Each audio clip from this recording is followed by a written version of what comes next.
চাবকের আইন নিয়ে আসে। বিশ্ব কি বলবে না বলবে তার জন্য আমার চিন্তা করার দরকার নেই। হলো যে যারা দুর্নীতি করেছেন তাদের বিচারের জন্য অত পড়াশোনা করার দরকার নেই। বাড়িতে টাকা পাওয়া গেছে, প্রশ্ন করবেন যে টাকাটা কি করে পেলেন, যদি ভালো উত্তর পান ছেড়ে দেবেন, তা নাহলে সঙ্গে সঙ্গে পানিশমেন্ট দুভাবে, one is corporal, another is mental. তা নাহলে দুর্নীতি দেখানো যাবে না। এমন ভাবে রক্তের সঙ্গে মিশে গেছে যে রক্তকে বিশুদ্ধ করাটা সোজা ব্যাপার নয়। যিনি দুর্নীতি করলেন অতক্ষণ বসিয়ে তাকে জেলখানায় নিয়ে গিয়ে আবার ভাগে বানানোর কোনো দরকার নেই। জেলখানায় গিয়ে জেলখানা পরিবেশটা নষ্ট করে দিচ্ছে। সেখানে অনেক কিছু হচ্ছে, জেলের আইনে অনেক বেড়ে গেছে।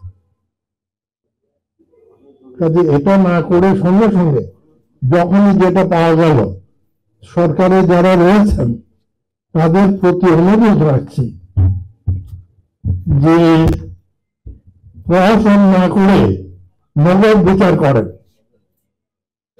সামারি ট্রায়াল, এত সমস্ত জিজ্ঞাসা করার দরকার নেই। আপনারা যদি বসে থাকেন দুদক ইনকোয়ারি করবে, থানা পুলিশে এই করবে সেই করবে, ইনভেস্টিগেশন অমুক তমুক, that is a blunder for it. কাজে ওই দিকে এত যাওয়ার দরকার নেই।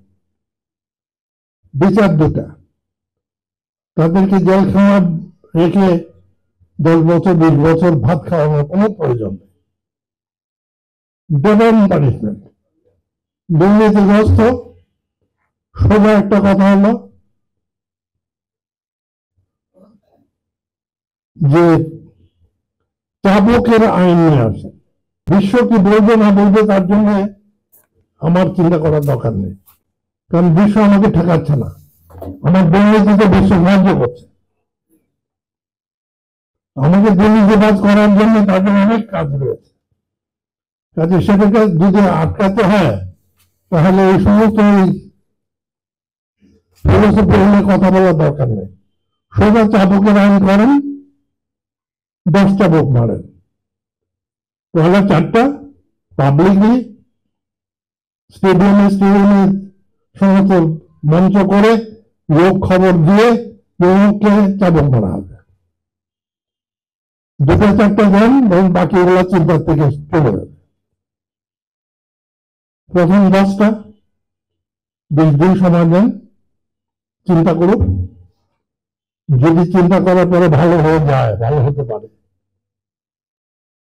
তার নামের এগেইনস্টে আমরা লিখে দেবো দুর্নীতিবাজ। তার যত রেকর্ড আছে, আইডি কার্ড থেকে শুরু করে যত রকমের যত কিছু আছে, তার উপরে লিখে থাকবে দুর্নীতিবাজ। 2 বছর সময়, 2 বছরে যদি শোধ হয় তাহলে সেটা মুছে দেওয়া হবে, আর না শোধ হলে আবার বেতন বাড়ি দেওয়া হবে।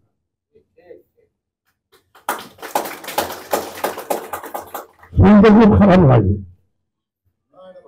91 বছরে একটা বিশ্বযুদ্ধের ছাঁচ পেয়েছি, তারপরে ব্রিটিশ তারাও দেখলাম, ইরাকে লেগে পাকিস্তান সেটাও দেখলাম, বাংলাদেশ সংগ্রাম সেটাও দেখলাম, সবকিছু করলাম।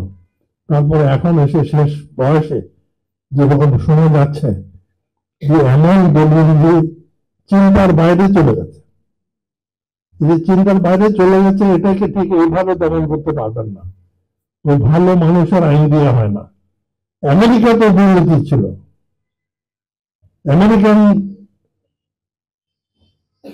ক্রিমিনাল ট্রায়ালসের যে ফিলোসফি চেঞ্জ হয়েছে, আমরা ইংলিশ বা ইউরোপিয়ান ফিলোসফিতে হচ্ছে যে পর্যন্ত আসামিকে দায়ী করা না হয় সে পর্যন্ত তাকে অ্যাকিউজ বলা যাবে না।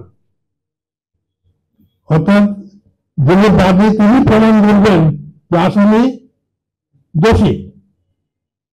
এটা হলো ব্রিটিশ ফিলোসফি। আমরা যেটা অ্যাংলো স্যাক্সন জুরিসপ্রুডেন্স, যারা নাকি লয়ে প্র্যাকটিস করেন তারা বোঝেন prosecution is to prove against the accused. আর আমেরিকান হচ্ছে it is the accused who is to prove that he is not an accused.